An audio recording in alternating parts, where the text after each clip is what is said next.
그날 한국의 아리랑 7호와 누리호가 전 세계 우주 강국들을 충격에 빠뜨렸습니다. 미국, 일본, 유럽 그 누구도 예상하지 못한 기술이었죠. 저는 미국 우주감시국 전략국장 매튜 카터입니다. 27년간 전 세계 모든 위성 발사를 감시해왔습니다. 중국도 러시아도 인도도 제 눈을 피할 수 없었어요. 그런데 한국이 해냈습니다. 완벽하게요. 누리호 발사 당일 제 앞에 모든 화면이 거짓말을 하고 있었어요. 완벽한 데이터와 궤도. 한국이 미국 감시망 전체를 눈먼 장님으로 만들어버린 겁니다. 발사 40초 만에 우리는 깨달았어요. 아리랑 7호가 레이더에서 사라졌습니다. 일본도 놓쳤어요. 전 세계 그 누구도 추적할 수 없었죠. 98% 스텔스 성공률. 완전 독립 암호망. 가짜 데이터 스푸핑. 한국이 미국도 가지지 못한 기술로 우주 주권을 선언한 순간이었습니다. 백악관 긴급회의에서 저는 인정해야 했어요. 한국이 우리보다 앞섰다고. 동맹국이 어떻게 미국을 넘어섰을까요? 그들은 3년간 무엇을 준비했을까요? 그리고 그날 밤 한국 지하 관제실에서 무슨 일이 벌어졌을까요? 지금부터 그 충격적인 이야기를 들려드립니다. 좋아요 누르시고 끝까지 함께 해주세요. 구독과 알림 설정까지 부탁드립니다. 대한민국의 자랑스러운 순간 지금 시작합니다. 저는 매튜 카터입니다. 미 우주감시국 전략국장이죠. 27년간 이 자리를 지켰습니다. 나사와 국방부가 공동으로 운영하는 우주정보망의 실질적 책임자예요. 제 책상 위로는 하루에도 수십 개 나라의 발사 일정이 올라옵니다. 중국, 러시아, 인도, 일본, 그리고 한국. 그날 아침도 평범했습니다. 콜로라도 스프링스 본부 사무실에 앉아 커피를 마시고 있었어요. 보좌관 제이슨이 들어왔습니다. 손에 서류 뭉치를 들고요. 국장님, 한국 누리호 4차 발사 일정 확정됐습니다. 그가 말했어요. 저는 고개도 들지 않았습니다. 한국? 언제죠? 이틀 뒤 오전 8시입니다. 알겠어요. 모니터링 리스트에 올려두세요. 그게 전부였습니다. 한국은 제게 그저 중간급 발사국이었어요. 기술력은 있지만 미국 시스템에 의존하는 나라. 독자적으로 뭔가를 꾸밀 수 있는 곳이 아니었죠. 사실 관심도 없었습니다. 제가 신경 써야 할 곳은 중국이었거든요. 지난 2년간 중국은 우주정보망 구축에 엄청난 속도를 보이고 있었어요. 위성 발사 횟수만 60회가 넘었습니다. 한국은 달랐어요. 1년에 한두 번 발사하는 수준. 기술은 있지만 규모가 작았죠. 게다가 한미동맹국 아닙니까? 우리 시스템을 쓰는 나라였어요. 그래서 저는 한국 발사 보고서를 책상 한쪽에 쌓아두고 다른 일을 했습니다. 그런데 그날 오후였습니다. 신호정보 분석 책임자 사라 밀스가 제 사무실로 찾아왔어요. 국장님, 한국 위성 데이터 좀 보셔야 할 것 같습니다. 뭔가 이상해요. 저는 고개를 들었습니다. 이상하다니? 텔레메트리가 너무 깨끗합니다. 노이즈가 거의 없어요. 저는 웃었습니다. 그게 문제인가요? 깨끗한 게 좋은 거 아닙니까? 사라는 고개를 저었어요. 아닙니다. 현실에서 이렇게 완벽한 신호는 없어요. 뭔가 필터링 됐거나 조작된 겁니다. 사라, 한국은 우리 시스템을 쓰는 나라예요. 뭘 꾸밀 수 있겠어요? 사라는 더 이상 말하지 않았습니다. 하지만 그녀의 눈빛이 석연치 않았어요. 저는 그걸 무시했습니다. 솔직히 그때 저는 한국을 과소평가하고 있었죠. 그날 저녁 집에 돌아와 아내와 저녁을 먹었습니다. 머릿속은 온통 중국 문제로 가득했어요. 한국은 제 생각 속에 없었습니다. 그런데 그날 밤 잠들기 전이었습니다. 핸드폰이 울렸어요. 제이슨이었습니다. 국장님, 죄송합니다만 급한 보고가 있습니다. 저는 벌떡 일어났습니다. 뭔데요? 한국이 오늘 밤 지하시설 개통식을 했다는 정보입니다. 지하시설? 네, 독립관제실이라고 합니다. 비공개 행사였대요.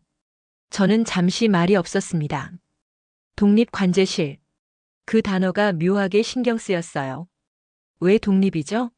우리 시스템을 쓰면 되는데. 제이슨은 잠시 뜸을 들이더니 말했습니다. 정확한 정보는 아직 없습니다. 하지만 암호 통신망을 자체 구축했다는 얘기가 있어요. 저는 전화를 끊었습니다. 다시 누웠지만 잠이 오지 않았어요. 암호 통신망, 독립관제실. 왜 한국이 그런 걸 만들죠? 뭔가 꺼림칙했습니다. 하지만 저는 여전히 한국을 작은 나라로 생각했어요. 그들이 미국을 넘어설 수 있다고는 상상도 하지 못했죠. 그게 제 첫 번째 실수였습니다. 다음 날 아침 출근하자마자 사라를 불렀습니다. 그녀는 이미 준비가 되어 있었어요. 노트북을 들고 제 사무실로 들어왔죠. 국장님, 아리랑 7호 분석 결과입니다. 그녀가 화면을 돌려 보여줬어요. 공식 자료에는 아리랑 7호가 정찰 위성이라고 나와 있었습니다. 합성 개구 레이더 탑재, 해상도 5.5m급. 평범한 스펙이었어요. 문제될 게 없어 보였죠. 그런데 사라가 손가락으로 화면 한 부분을 가리켰습니다. 여기 보세요. 탑재체 무게입니다. 공식 발표는 800kg인데 발사체 페이로드 계산하면 최소 1200kg은 돼야 합니다. 400kg 차이요? 네. 뭔가 숨긴 겁니다. 사라는 단호하게 말했어요. 그리고 이 위성의 궤도 데이터를 보세요. 일반 정찰 위성이라면 태양동 기궤도를 써야 하는데 이건 경사각이 57도예요.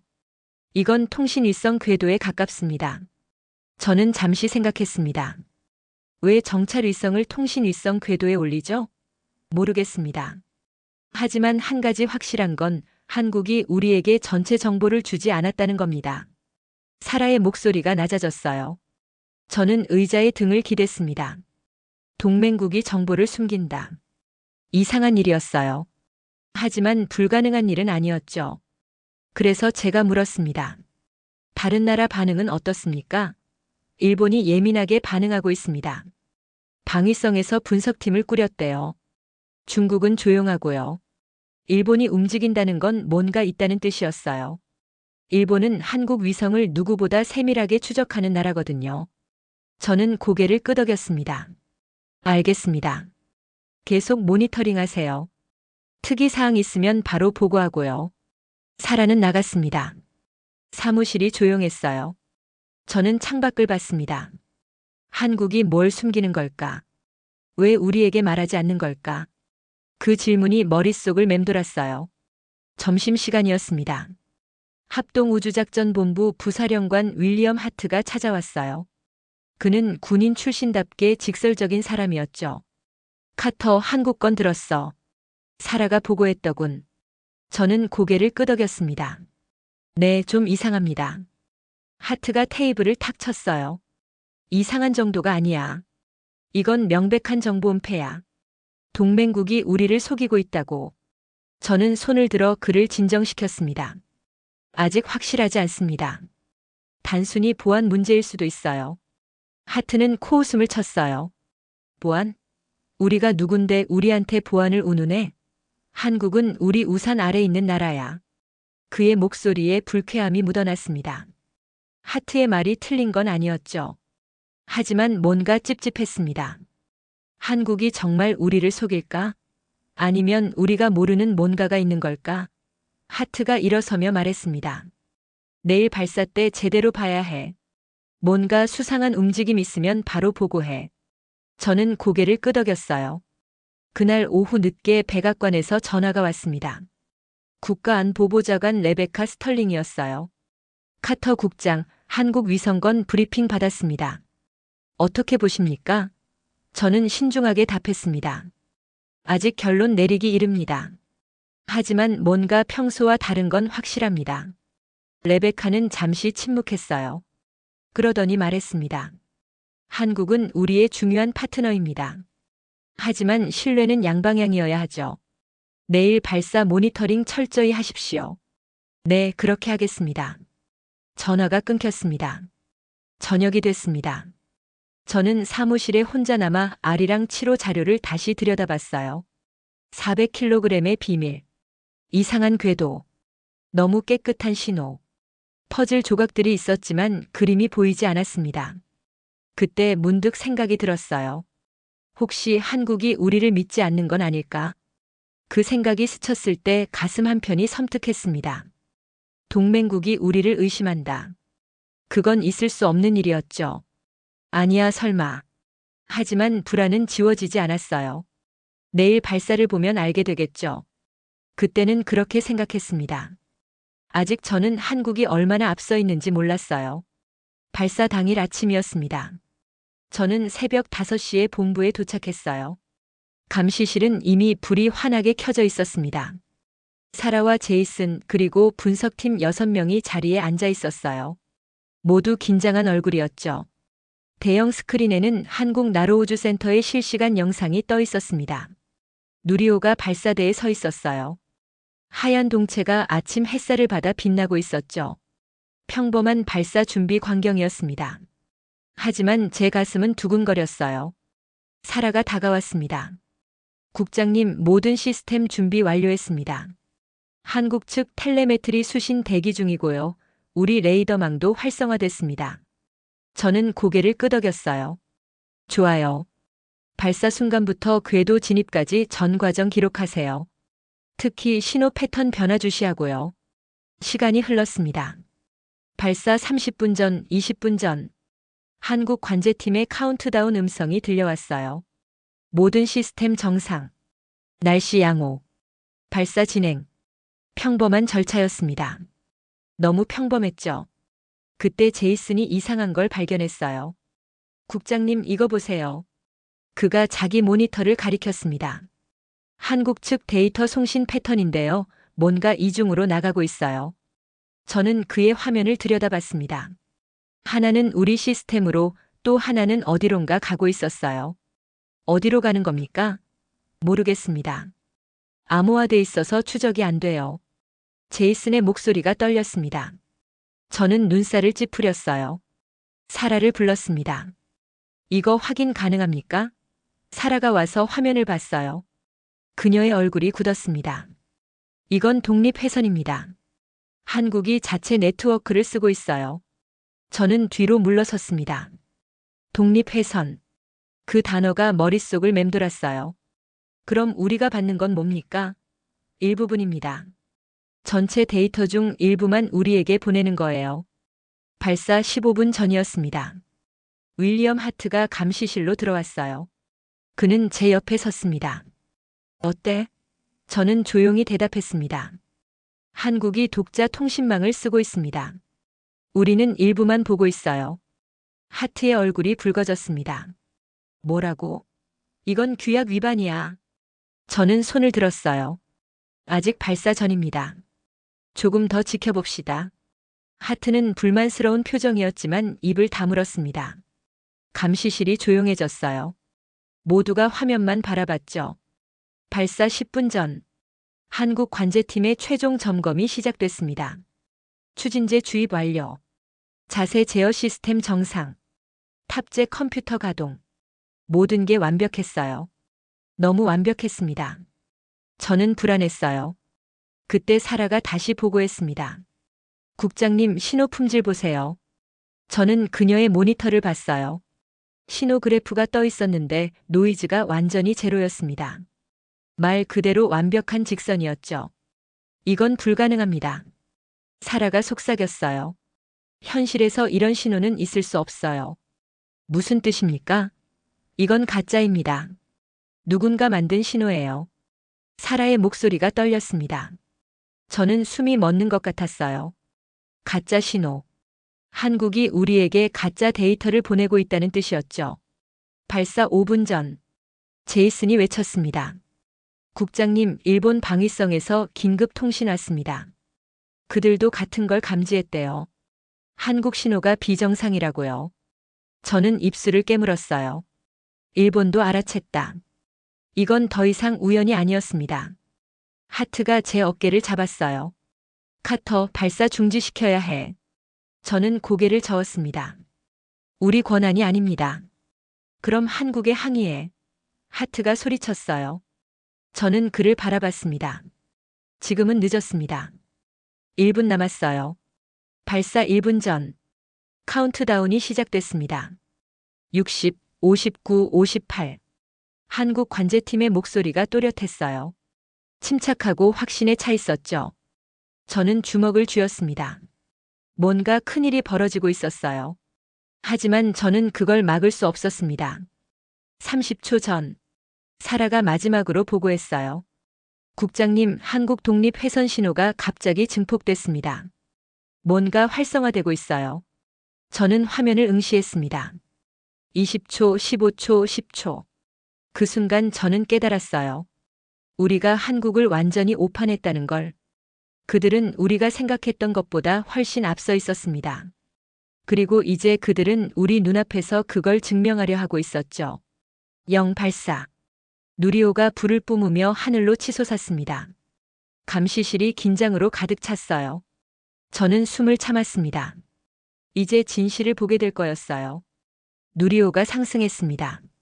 하얀 연기 기둥이 하늘로 뻗어 올라갔어요. 발사 10초, 20초, 30초. 우리 화면에는 정상적인 수치들이 표시되고 있었습니다. 속도, 고도, 자세 제어. 모든 게 예상 범위 아니었어요. 너무 정상이었습니다. 사라가 중얼거렸어요. 이건 교과서예요. 완벽한 교과서. 저는 그녀를 돌아봤습니다. 문제입니까? 네. 현실은 절대 교과서대로 안 됩니다. 미세한 떨림, 바람의 영향, 엔진 출력 변동. 뭐라도 있어야 해요. 근데 이건 완벽해요. 발사 60초. 제이슨이 화면을 확대했습니다. 속도 그래프를 보여줬어요. 완벽한 포물선이었습니다. 점 하나 벗어나지 않는 곡선. 저는 등에 식은땀이 흘렀어요. 이건 실시간 데이터가 아니야. 제이슨이 떨리는 목소리로 말했습니다. 이건 누군가 미리 만들어 놓은 거예요. 하트가 테이블을 쳤습니다. 그럼 진짜 데이터는 어디 있어? 모릅니다. 한국 독립회선으로만 가고 있어요. 사라가 대답했어요. 저는 양손으로 얼굴을 감쌌습니다. 우리가 보고 있는 건 가짜였어요. 한국이 만들어준 가짜 영상. 가짜 데이터. 발사 90초. 1단 분리 성공. 우리 화면에 그렇게 떴습니다. 하지만 아무도 믿지 않았어요. 저는 사라에게 물었습니다. 우리 레이더는요? 레이더도 이상합니다. 반사 신호가 너무 약해요. 마치 뭔가 흡수하는 것처럼요. 그 순간 깨달았습니다. 스텔스. 한국이 스텔스 기술을 쓰고 있었어요. 우리 레이더를 무력화시키는 거였죠. 저는 하트를 봤습니다. 그도 같은 생각을 한 것 같았어요. 그의 얼굴이 창백했습니다. 발사 2분. 2단 분리 성공. 페어링 분리 성공. 화면에는 계속 성공 메시지가 떴어요. 하지만 우리는 아무것도 확인할 수 없었습니다. 한국이 우리에게 보여주고 싶은 것만 보고 있었죠. 제이슨이 외쳤습니다.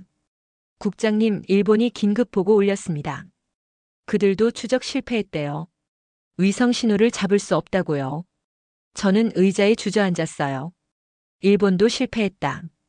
그럼 전 세계 누구도 한국 위성을 추적하지 못한다는 뜻이었습니다. 발사 4분. 궤도 진입 단계였어요. 가장 중요한 순간이었죠. 우리 화면에는 아리랑 7호가 목표 궤도에 안착했다고 나왔습니다. 고도 600km, 경사각 57도. 완벽한 궤도 진입. 사라가 헤드셋을 벗었어요. 그녀가 저를 봤습니다. 국장님, 우리 완전히 당했습니다. 저는 고개를 끄덕였어요. 알고 있습니다. 그녀의 목소리가 떨렸어요. 아니, 제 말은요. 이건 단순히 정보 차단이 아니에요. 이건 스푸핑이에요. 한국이 우리 시스템에 가짜 데이터를 주입한 겁니다. 스푸핑. 그 단어가 감시실에 울려 퍼졌어요. 모두가 숨을 죽였습니다. 스푸핑은 단순한 해킹이 아니었어요. 상대 시스템을 완벽히 이해하고 그 안에 가짜 정보를 심는 고도의 기술이었죠.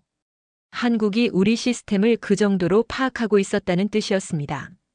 하트가 주먹으로 벽을 쳤어요. 이건 전쟁 행위야. 동맹국이 우리 정보망을 해킹했다고.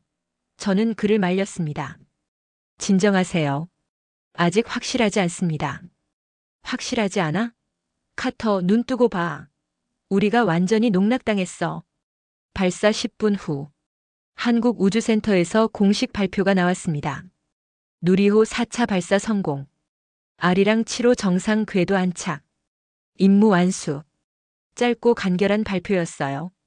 그들은 아무것도 설명하지 않았습니다. 저는 백악관에 전화를 걸었어요. 레베카 스털링이 받았습니다. 국장, 상황 보고하세요.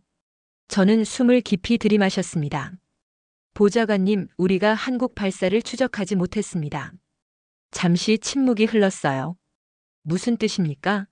한국이 독자 시스템을 사용했고 우리에게는 가짜 데이터를 보냈습니다. 우리는 실제로 무슨 일이 벌어졌는지 모릅니다. 전화 너머로 한숨 소리가 들렸어요. 레베카가 말했습니다. 자세한 보고서 작성하세요. 1시간 안에요.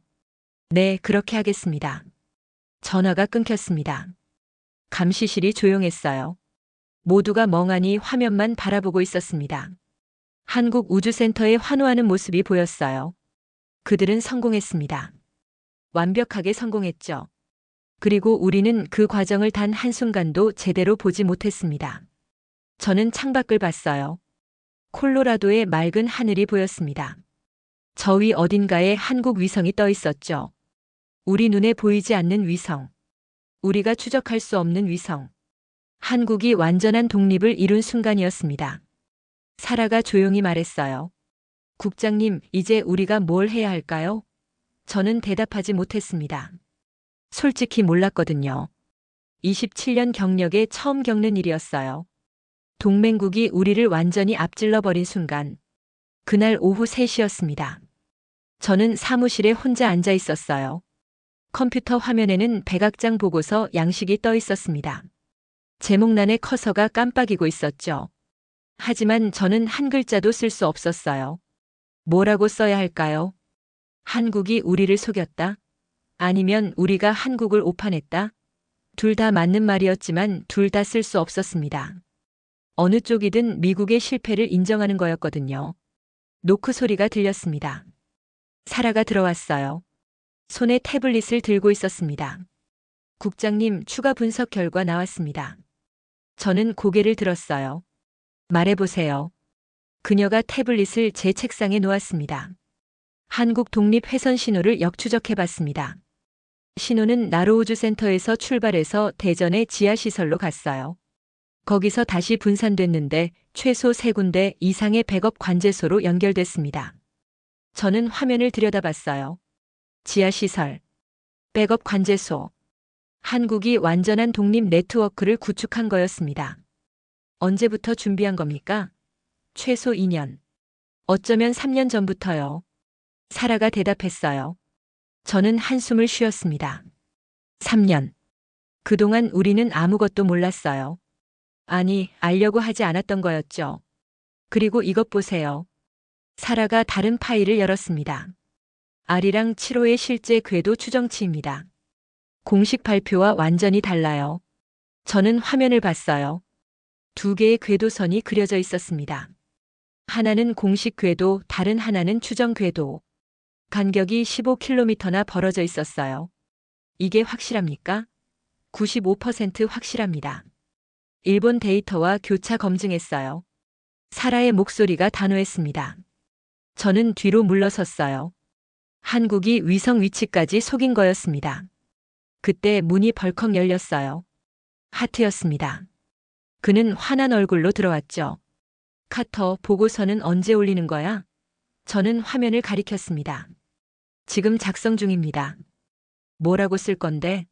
한국이 규약을 위반했다고 쓸 거야? 아니면 우리가 무능했다고 쓸 거야? 저는 대답하지 않았어요. 하트가 제 책상에 손을 짚었습니다.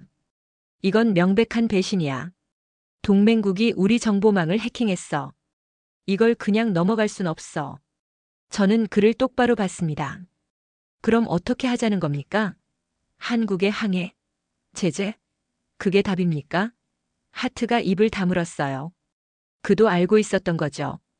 한국은 우리의 핵심 동맹국이었습니다. 아시아에서 가장 중요한 파트너였어요. 그들과 관계가 틀어지면 우리도 곤란했습니다. 사라가 조용히 말했어요. 국장님, 제 생각엔 이건 배신이 아닐 수도 있어요. 두 사람이 그녀를 봤습니다. 그녀가 계속 말했어요. 한국 입장에서 보면 이건 생존 문제였을 겁니다. 우리 시스템에 의존하면 유사시 우리가 정보를 차단할 수도 있으니까요. 저는 고개를 끄덕였어요. 사라의 말이 맞았습니다. 우리는 과거에 실제로 그런 적이 있었거든요. 특정 국가의 위성 데이터를 일시적으로 차단한 적이요.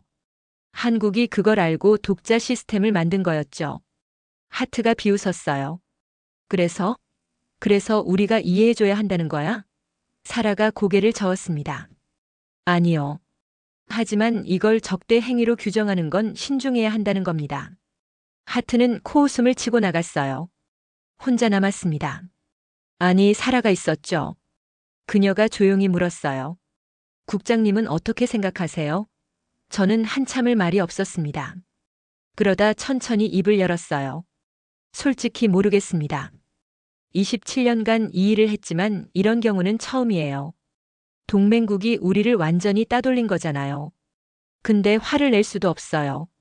왜냐하면 어쩌면 우리가 먼저 신뢰를 잃었을 수도 있으니까. 사라가 고개를 끄덕였습니다. 그녀도 같은 생각인 것 같았어요. 저는 다시 컴퓨터를 봤습니다. 보고서 제목란이 여전히 비어 있었죠. 저는 타이핑을 시작했어요. 한국 누리호 4차 발사 분석 보고서. 그리고 멈췄습니다. 뭐라고 써야 할까? 한국의 기술적 성취를 인정해야 할까? 아니면 정보 은폐를 비난해야 할까? 저는 양손으로 얼굴을 감쌌어요. 머리가 아팠습니다. 사라가 말했어요. 국장님, 사실대로 쓰시면 됩니다. 우리가 추적에 실패했다고요. 그리고 한국이 독자 시스템을 완성했다고요. 저는 그녀를 봤습니다. 그럼 우리 무능을 인정하는 거잖아요.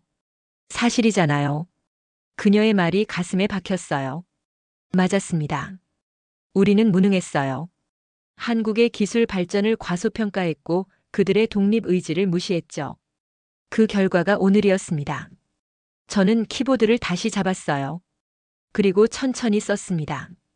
한국은 독자 우주 감시 체계를 완성했으며 미국의 기존 추적 시스템으로는 한국 위성의 실시간 위치 파악이 불가능함. 손이 떨렸습니다. 하지만 계속 썼어요. 이건 인정해야 할 현실이었습니다.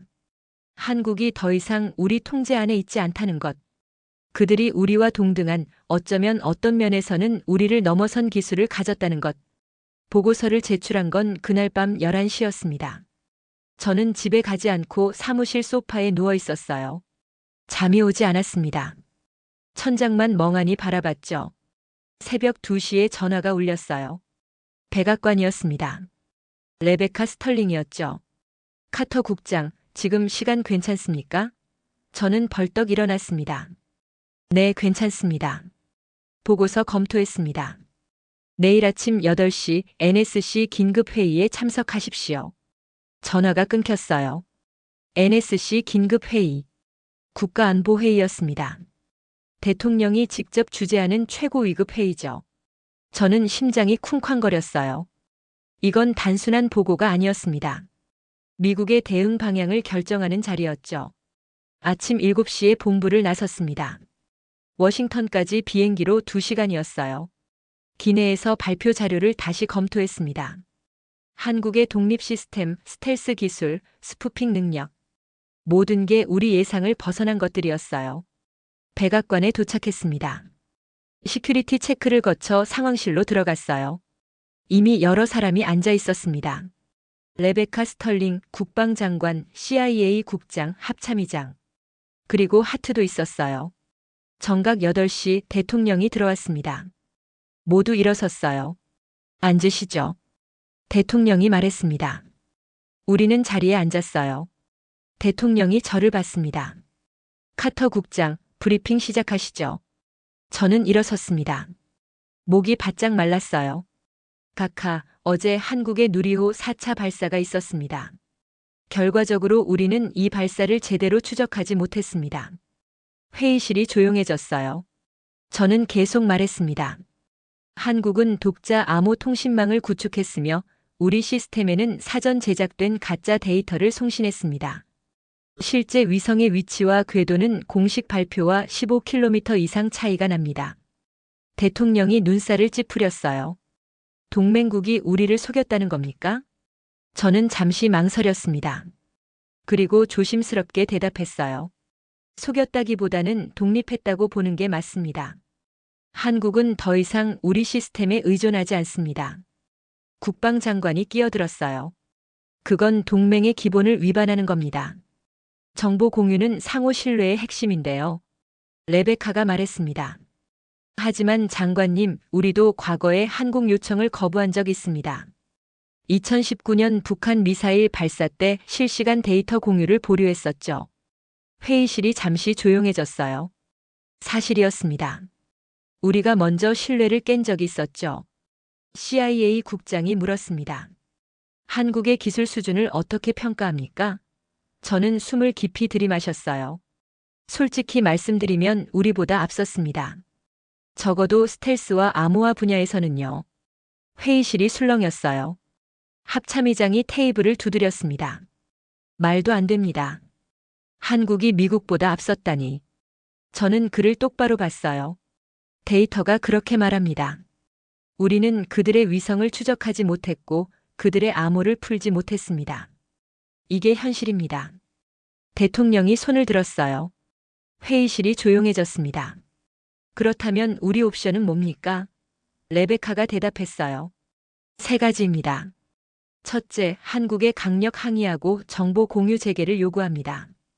둘째, 이번 일을 조용히 넘기고 새로운 협력 방안을 모색합니다. 셋째, 한국을 잠재적 경쟁자로 재분류합니다. 셋째 옵션은 있을 수 없습니다. 대통령이 단호하게 말했어요. 한국은 우리의 핵심 동맹입니다. 그 기조는 바뀌지 않습니다. 레베카가 고개를 끄덕였어요. 그럼 첫째와 둘째 중 하나입니다. 하트가 목소리를 높였어요. 각하 항의해야 합니다. 이건 명백한 규칙 위반입니다. 레베카가 반박했어요. 부사령관, 어떤 규칙입니까? 한국은 자국 위성을 자국 시스템으로 관제했을 뿐입니다. 우리가 그걸 금지할 권리는 없어요. 저는 조용히 앉아 있었어요. 두 사람의 논쟁을 들으면서 생각했습니다. 사실 레베카 말이 맞았어요. 한국은 잘못한 게 없었습니다. 그들은 단지 독립했을 뿐이었죠. 대통령이 저를 봤습니다. 카터 국장, 개인적 의견을 듣고 싶습니다. 우리가 어떻게 해야 할까요? 저는 잠시 망설였어요. 그리고 천천히 말했습니다. 각하, 저는 27년간 우주감시 업무를 해왔습니다. 그동안 수많은 나라의 발사를 봤죠. 중국, 러시아, 인도, 일본. 하지만 어제 한국이 보여준 건 차원이 달랐습니다. 저는 숨을 고르고 계속했어요. 한국은 우리를 앞질렀습니다. 인정하기 어렵지만 사실입니다. 그리고 우리가 항의한다고 해서 그들이 다시 우리 시스템으로 돌아올 것 같지 않습니다. 이미 독립 능력을 갖췄으니까요. 회의실이 조용했어요. 그럼 우리가 손 놓고 있어야 한다는 겁니까? 국방장관이 물었어요. 저는 고개를 저었습니다. 아닙니다. 하지만 관계를 재설정해야 합니다. 한국을 보호 대상이 아닌 동등한 파트너로 봐야 해요. 그게 현실적입니다. 대통령이 고개를 끄덕였어요. 알겠습니다. 레베카, 한국 측과 조용히 접촉하세요. 새로운 정보 공유 체계를 논의하고요. 다만 이번 일은 언론에 알리지 마십시오. 네, 각하. 레베카가 대답했어요. 회의가 끝났습니다. 모두 일어섰어요. 저는 서류를 정리하며 한숨을 쉬었습니다. 결국 우리는 인정한 거였어요. 한국이 더 이상 우리 통제 안에 있지 않다는 걸. 복도로 나왔습니다. 레베카가 다가왔어요. 수고하셨습니다, 국장. 저는 고개를 끄덕였습니다. 그녀가 조용히 말했어요. 사실 이건 예견된 일이었습니다. 우리가 너무 오만했죠. 저는 그녀를 봤어요. 그녀도 알고 있었던 거였습니다. 우리의 실수를, 우리의 오판을. 저는 아무 말 없이 고개를 끄덕였어요. 백악관 회의가 끝나고 이틀이 지났습니다. 저는 다시 콜로라도 본부로 돌아왔어요. 사무실에 앉아 한국 관련 첩보를 검토하고 있었습니다. 그때 사라가 급하게 들어왔어요. 국장님, 한국에서 발표 나왔습니다. 저는 고개를 들었어요. 무슨 발표요? 아리랑 7호 관련입니다. 그녀가 태블릿을 제 책상에 놓았어요. 저는 화면을 봤습니다. 한국항공우주연구원 공식 보도 자료였어요. 제목을 읽었습니다. 아리랑 7호 전파 스텔스 실험 성공. 저는 숨이 멎는 것 같았어요. 전파 스텔스. 한국이 직접 인정한 거였습니다. 내용을 읽어 내려갔어요. 아리랑 7호는 단순 정찰 위성이 아닌 전파 스텔스 기술 실험 플랫폼이며 발사 당일 외부 레이더 신호 흡수율 98%를 달성했다. 저는 손이 떨렸습니다. 98%. 거의 완벽한 스텔스였어요. 계속 읽었습니다. 한국은 독자 개발한 암호 통신 시스템을 통해 완전 독립 관제를 실현했으며 향후 모든 한국 위성은 이 시스템으로 운영될 예정이다. 저는 뒤로 물러섰어요. 한국이 공식적으로 독립을 선언한 거였습니다. 사라가 말했어요. 국장님, 이건 시작일 뿐입니다. 다른 화면 보세요. 그녀가 태블릿을 스와이프했어요. 일본 언론 보도가 떴습니다. 제목이 자극적이었어요. 한국, 미국 우주 감시망 무력화. 일본이 난리였습니다. 방위성은 긴급 성명을 냈고 전문가들은 패널 토론을 하고 있었어요. 모두 같은 질문을 했습니다. 한국이 어떻게 이런 기술을 개발했느냐? 그리고 이게 동아시아 안보에 어떤 영향을 미치느냐? 유럽도 반응했습니다. 프랑스 우주국은 한국과 기술 협력을 제안했어요. 독일은 한국 시스템에 대한 공동 연구를 요청했죠. 모두가 한국을 주목하고 있었습니다. 제이슨이 들어왔어요. 국장님, 언론에서 인터뷰 요청 쏟아집니다. 저는 고개를 저었어요. 다 거절하세요. 우리는 공식 입장 없습니다. 제이슨이 망설이며 물었어요. 하지만 국장님, 침묵하면 우리가 무능했다는 걸 인정하는 거 아닙니까? 저는 창밖을 봤습니다. 그게 사실이니까요. 우리는 무능했어요. 한국의 기술 발전을 예측하지 못했고 그들의 의도를 파악하지 못했죠. 이제 와서 변명한들 무슨 소용이겠습니까? 그날 저녁 CNN에서 특집 방송이 나왔습니다. 제목은 한국의 조용한 혁명이었어요. 전직 NASA 국장이 출연해서 말했습니다. 한국은 10년 동안 조용히 준비했습니다.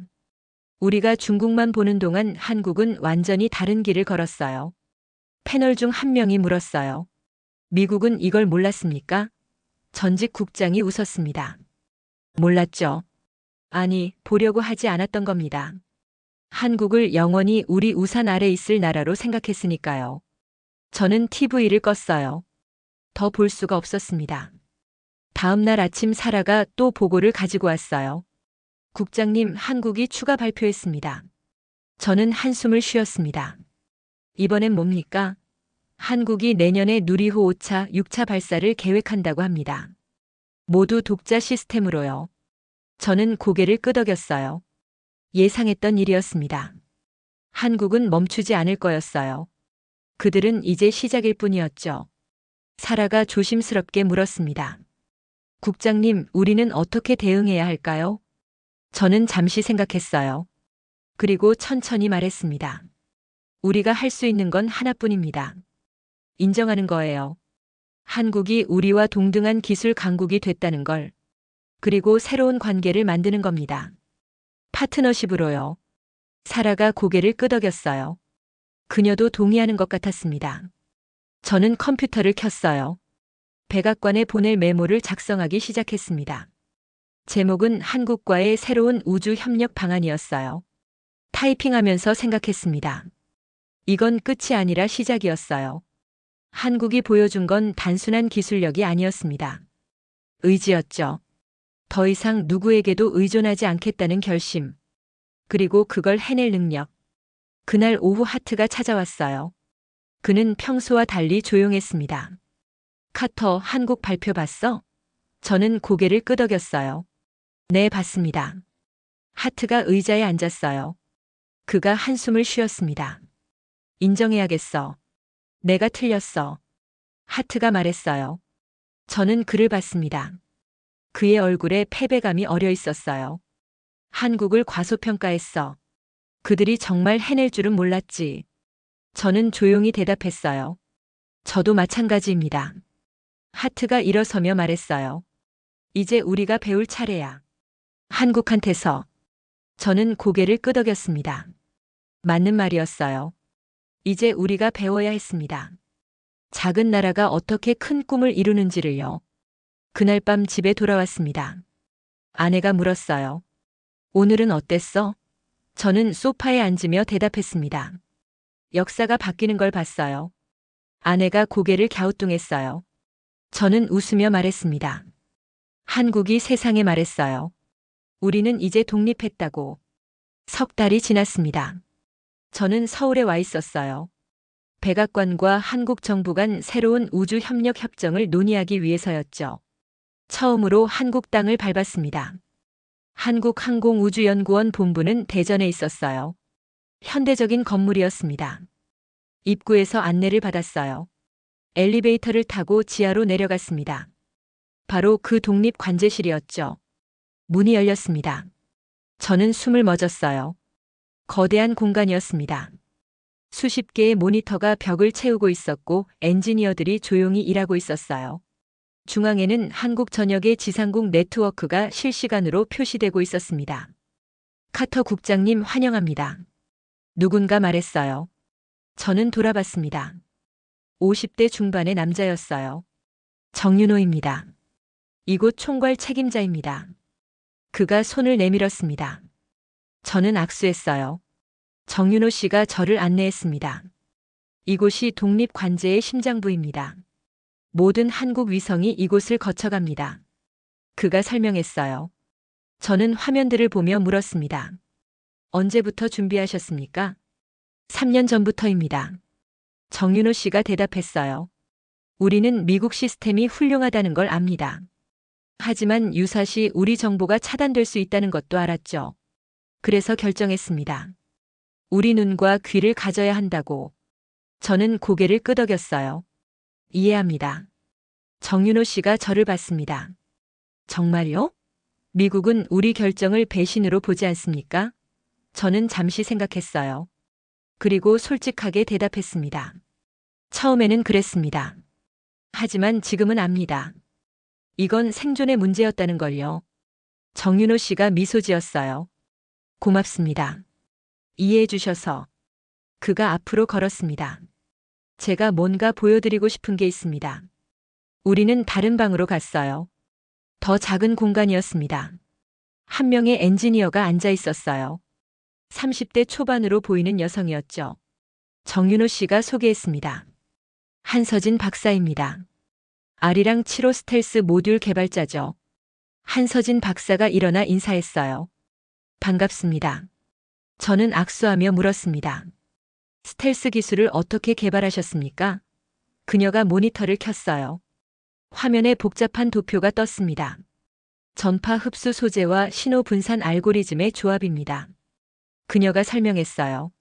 레이더 신호가 위성에 닿으면 98%를 흡수하고 나머지 2%는 무작위로 산란시킵니다. 결과적으로 반사 신호가 거의 없죠. 놀라웠습니다. 미국도 비슷한 연구를 하고 있었지만 성공률은 70% 수준이었어요. 한국이 우리보다 20% 이상 앞선 거였죠. 저는 물었습니다. 이 기술을 다른 위성에도 적용할 겁니까? 한서진 박사가 고개를 끄덕였어요. 네. 내년 발사될 모든 위성에 탑재됩니다. 저는 한숨을 쉬었습니다. 그럼 우리는 한국 위성을 전혀 추적할 수 없게 되는 거군요. 그녀가 잠시 망설이다 말했어요. 필요하시면 데이터를 공유하겠습니다. 단 상호 조건으로요. 저는 그녀를 봤어요.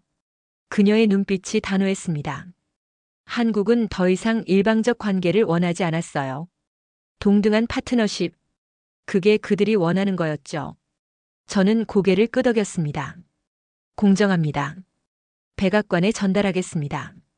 한서진 박사가 미소 지었어요. 정윤호 씨가 말했습니다.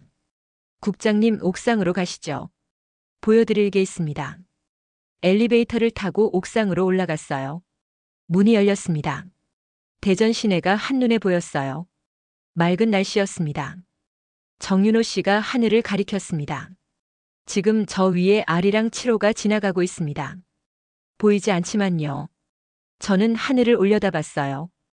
구름 하나 없는 푸른 하늘이었습니다. 어딘가에 한국 위성이 떠 있었죠. 정윤호 씨가 조용히 말했어요.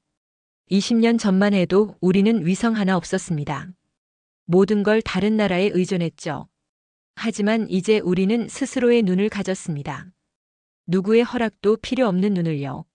저는 그의 말을 들으며 가슴이 뭉클했어요. 이건 단순한 기술 개발이 아니었습니다. 주권이었죠. 진정한 독립이었어요. 저는 조용히 말했습니다. 축하드립니다. 정말로요. 한국이 해낸 일은 대단합니다. 정윤호 씨가 저를 봤어요. 그의 눈에 눈물이 살짝 고여 있었습니다. 고맙습니다. 우리를 인정해 주셔서. 우리는 한참 동안 말없이 하늘을 바라봤어요. 바람이 불었습니다. 따뜻한 봄바람이었죠. 저는 생각했습니다. 이제 세상이 바뀌었다고. 한국이 세상에 증명했어요. 작은 나라도 기술로 독립할 수 있다는 걸요. 그날 저녁 호텔로 돌아왔습니다. 저는 노트북을 켜고 백악장에 보낼 최종 보고서를 작성했어요. 제목은 한국과의 동등한 파트너십 제안이었습니다. 타이핑하면서 미소가 지어졌어요. 27년 경력에 처음으로 제가 배운 날이었습니다. 한국에게서요. 겸손을, 존중을, 그리고 진정한 파트너십의 의미를요. 창밖으로 서울 야경이 보였습니다. 불빛이 반짝이고 있었어요. 저 불빛 하나하나가 한국의 꿈이었죠. 독립의 꿈, 주권의 꿈, 그리고 그들은 그 꿈을 이뤘습니다. 저는 보고서 마지막 줄을 썼어요. 한국은 이제 우리의 보호 대상이 아닌 동등한 파트너입니다.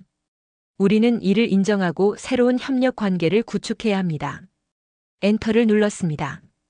전송 완료. 핸드폰이 울렸어요. 레베카 스털링이었습니다. 카터 국장, 보고서 잘 받았습니다. 훌륭합니다. 대통령께서 승인하셨어요. 저는 안도의 한숨을 쉬었습니다. 감사합니다. 이제 새로운 시작입니다. 레베카가 말했어요. 네, 그렇습니다. 저는 대답했습니다. 전화가 끊겼어요. 저는 창밖을 다시 봤습니다. 서울의 밤이 아름다웠어요. 여러분, 한국이 세상에 가르쳐 준 건 명확합니다. 기술 주권은 선택이 아닌 필수라는 것. 그리고 의지만 있다면 어떤 나라도 독립할 수 있다는 것. 한국은 그걸 증명했어요. 언제 여러분은 우리나라가 자랑스러우셨나요? 댓글로 나눠주세요. 좋아요와 구독 부탁드립니다. 석 달 뒤 저는 서울을 떠났습니다. 한국과 미국은 새로운 우주협력협정에 서명했어요. 동등한 파트너로서요. 공항으로 가는 차 안에서 하늘을 올려다봤습니다. 어딘가에 아리랑 7호가 떠 있었죠. 보이지 않지만 분명히 존재하는 위성. 한국의 독립을 상징하는 위성이었어요. 27년 경력에 처음으로 배웠습니다. 겸손을요. 작은 나라도 의지만 있다면 세계 최강국을 넘어설 수 있다는 걸요. 한국이 그걸 증명했습니다. 지금 이 순간에도 한국은 멈추지 않고 있습니다. 내년 누리호 5차 발사, 6차 발사가 예정돼 있어요. 모두 독자 기술로요. 세계가 한국을 주목하고 있습니다. 여러분, 한국이 세상에 가르쳐 준 건 명확합니다. 기술 주권은 선택이 아닌 필수라는 것. 그리고 의지와 기술이 있다면 어떤 나라도 진정한 독립을 이룰 수 있다는 것. 대한민국이 그걸 해냈어요. 언제 여러분은 우리나라가 가장 자랑스러우셨나요? 댓글로 여러분의 이야기를 들려주세요. 이 영상이 의미 있으셨다면 지금 바로 좋아요와 구독 부탁드립니다. 앞으로도 대한민국의 놀라운 기술과 성취들을 계속 전해드리겠습니다. 시청해주셔서 진심으로 감사합니다. 다음 영상에서 또 만나요. 대한민국 화이팅!